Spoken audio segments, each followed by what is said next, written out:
ओम नमः शिवाय। हरे कृष्ण। आप सभी के दिन शुभ हो। आज 9 फरवरी दिन सोमवार, फागुन मास कृष्ण पक्ष की अष्टमी तिथि है और सोमवार का दिन है। अष्टमी तिथि सोमवार के पूरे दिन रात्रि मंगलवार के सुबह 7:28 तक अष्टमी तिथि रहेगी।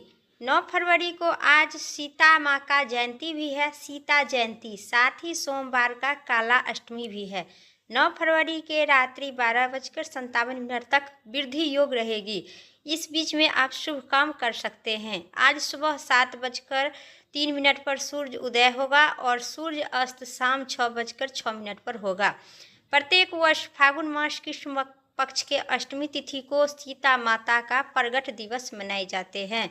इसी दिन माँ सीता की वंदना से व्यक्ति के जीवन में सुख, समृद्धि और शांति मिलती है। तो आज इस वीडियो में आप सुनेंगे फागुन मास महात्म की अध्याय 8 और फिर लास्ट में सुनेंगे अंतिम में सीता माता की कहानी, सुख, समृद्धि, धन, मन को शांत करने वाले। तो सुनिए फागुन मास महात्म कथा 8। मेधा तिथि की पुत्री महाध्यावनी पतिव्रता में श्रेष्ठ थी। वह महर्षि वशिष्ठ को पति के रूप में पाकर उनके साथ बड़ी ही शोभा पाने लगी। उससे शक्ति इत्यादि शुभ एवं श्रेष्ठ उत्पन्न हुआ। पुत्र मुनि श्रेष्ठ ने, मैंने तुम्हारे समक्ष संध्या के पवित्रता चरित्र का वर्णन किया हूँ, जो समस्त मनोकामना के पूर्ण फल देने वाला है, परम पावन दिव्य है। स्त्री या शुभ व्रत का आचरण करने वाला पुरुष प्रसंग को सुनता है तो उनके संपूर्ण मनोकामना पुण्य प्राप्त कर लेते हैं। इसमें अन्यथा कोई संदेह नहीं है, अन्यथा विचार करने की आवश्यकता भी नहीं है। प्रजापति ब्रह्मा जी की यह बात सुनकर नारद जी का मन प्रसन्न हो गया और वे इस प्रकार बोले। नारद जी ने कहे, ब्राह्मण अरुधरी की तथा उनके पूर्व जन्म की उनकी स्वरूप भूता संध्या की बड़ी उत्तम दिव्य सुने हैं और विस्तार पूर्वक आप सुनाए। संध्या किसकी पत्नी थी और नारद जी की पत्नी कौन थी? नारद जी का पुत्र कौन है और कैसे उत्पन्न हुई? विस्तार पूर्वक सुनने से मेरे सभी मनोकामना पूर्ण होगा और जो भी पाप नीच रहते, सोते, खाते, पीते और नित जागते, जो भी मैं बुरे और पाप कर्म की दृष्टि से मन में होता है, सभी समाप्त हो जाएगा। जो आज फागुन मास को इस कथा के सुनता है उनके सभी प्रकार के कल्याण होते हैं, मन शांत और सुख समृद्धि की प्रदान करते हैं। कथा सुने जो शिव भक्ति का वृद्धि करने वाली है। धर्मात्मा, अब आप भगवान शिव की परम पवित्र चरित्र का वर्णन कीजिए, जो दूसरे के पाप का विघ्न करने वाला उत्तम एवं मंगलदायक है। जब कामदेव रीति की विवाह करके हर्षपूर्वक चला गए, दक्ष इत्यादि अन्य मुनि भी अपने अपने स्थान पधारे और जब संध्या तपस्या करने के लिए चली गई तब वहाँ क्या हुआ?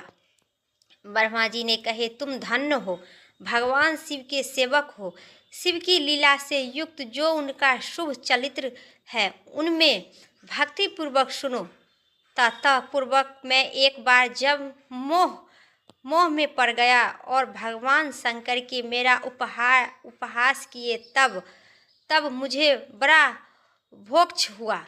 वस्तुतः शिव की माया ने मुझे करने लगे।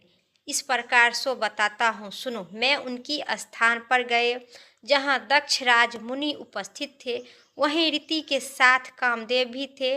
नारद उस समय बड़ी ही प्रसन्नता के साथ दक्ष इत्यादि पुत्रों को संबंधित कर वार्तालाप आरंभ किए। उसी वार्तालाप में सामने में शिव का माया से संपूर्णता मोहित था।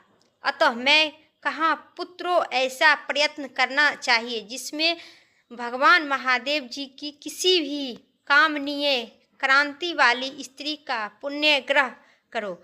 इसके बाद मैंने भगवान शिव से मोहित करने का भार रीति रहित कामदेव को सौंपे। कामदेव ने मेरी आज्ञा मानकर कहे, सुंदर स्त्री ही मेरा अस्त्र तथा शिव के मोहित करने वाले के लिए किसी भी नारी का सृष्टि कीजिए।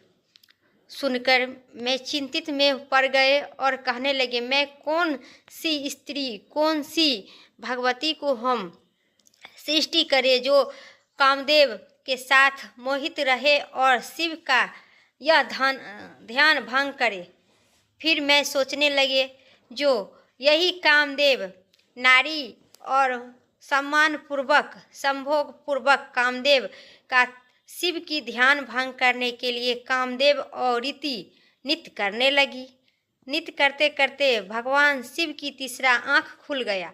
सांस खींचने लगे भगवान शिव। मेरी उस निष्भाव से पुष्प से विभोभित बसंत पादुभाव हो गया। बसंत और माल्यवान यह दोनों मदन की सहायक हुई। इनके साथ जाकर कामदेव को मोहन की बारंबार चेष्टा की, पर उसे सफलता नहीं मिली। जब वह निराश होकर लौट आए तब वह सुनकर मुझे बड़ा दुख हुआ। उसी समय मेरे मुख से जो निष्भाव वायु चली, उससे मरण गण की उत्पत्ति मुख से हुई। उन्होंने मदन की सहायता के लिए आदेश देकर मैं पुनः उन सब का शिव जी के पास भेजा, परंतु महान प्रलय करने पर भी भगवान शिव मोह में नहीं डाले सके। काम सब परिवार लौट आए और मुझे प्रणाम करके अपने स्थान चले गए। यह कहानी सुनने और कहने से सभी मनोकामना पूर्ण होती है। अब सुनिए सीता माता की कहानी, सुख समृद्धि धन देने वाली माँ सीता की कहानी विस्तार पूर्वक। यह कहानी सीता माता कहती थी, श्री राम सुना करते थे। एक दिन श्री राम किसी काम से बाहर जाना पड़ा तो माता सीता कहने लगी कि भगवान, मेरा तो 12 वर्ष का नित्य नेम है, आप बाहर जाएंगे तो मैं अपनी कहानी किसे सुनाऊंगी। श्री राम ने कहे, तुम जाओ कुएं के पाल पर और जो वहाँ पर स्त्री औरत आएगी उसे अपना कहानी सुनाना। माता सीता कुआं पर का पाल पर जाकर बैठ गई और वहाँ पर एक औरत आई जो रेशम की साड़ी और सोने के घड़े लेकर उसे कहने लगे, सीता माता बहन, मेरा नित्य नेम की कहानी सुन लो। वह औरत बोली, जब तक आपकी नित्य नेम की कहानी सुनूंगी तब तक मैं अपने घर जाऊंगी, नहीं तो मेरी सास मुझे डांटेगी। उन्होंने कहानी नहीं सुनी और अपनी घर चली गई। उनकी रेशम के साड़ी फट गई, सोने के घड़ा मिट्टी के घड़े में बदल गया। सास ने देखा तो पूछा कि किसकी दोष लेके अपने सिर पर लेके आई हो। बहू ने कही कि कुएं पर पाल पर बैठी एक औरत थी, उन्होंने कहे मेरी 12 वर्ष के नित्य नेम की कहानी सुनो, जिसके मैं नहीं सुनी चली आई, इसके फल मिला है। बहू की बात सुनकर अगले दिन वही साड़ी और वही घड़ा लेकर सास आई। सास को वही माता सीता बैठी दिखाई दी। माँ सीता कहने लगी, बहन मेरी कहानी सुन लो। सास बोली, एक बार तो छोड़ो, मैं आपकी कहानी 4 बार सुनूंगी। फिर सीता माता अपनी कहानी शुरू कर दिए।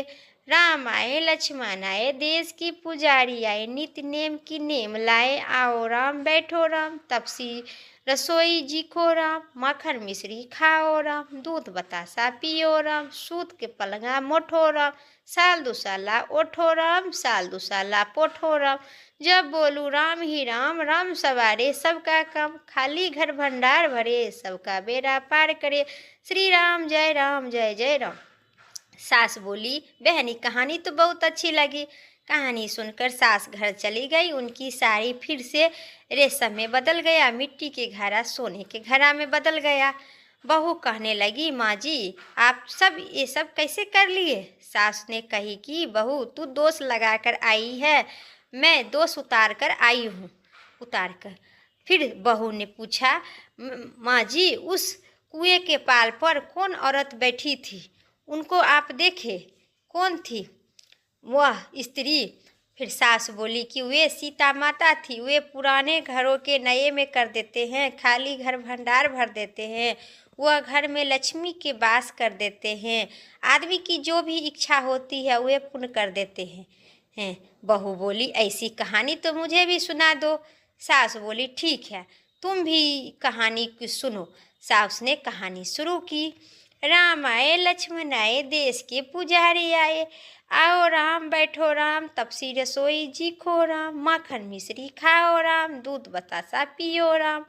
वो ओठो पर सूत के पलंगा ओठो राम सूत के पलंगा मोठो राम। जब बोलू राम ही राम राम सवारे सबका काम। खाली घर भंडार भरे सबका बेड़ा पार करे। श्री राम जय जय राम। यह कहानी सुनकर बहू बोली, माँ जी कहानी तो बहुत अच्छी लगी। सास ने कही, ठीक है, इस कहानी को मैं रोज कहा करूँगी और तुम सुना करना।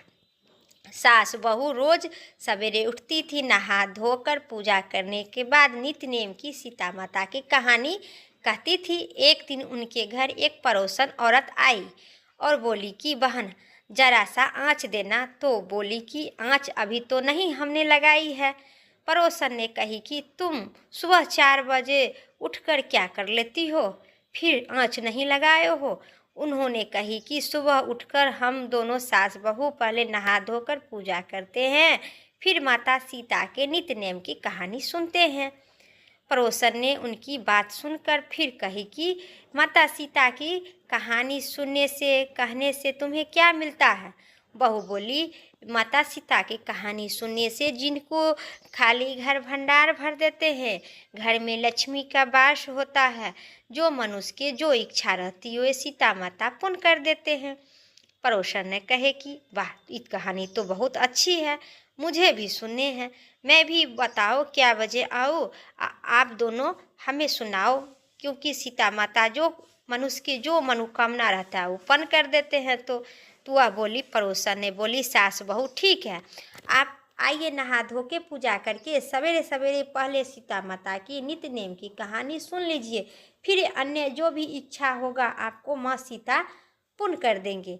इसी प्रकार वह पड़ोसन भी इस कहानी को सुनने लगी।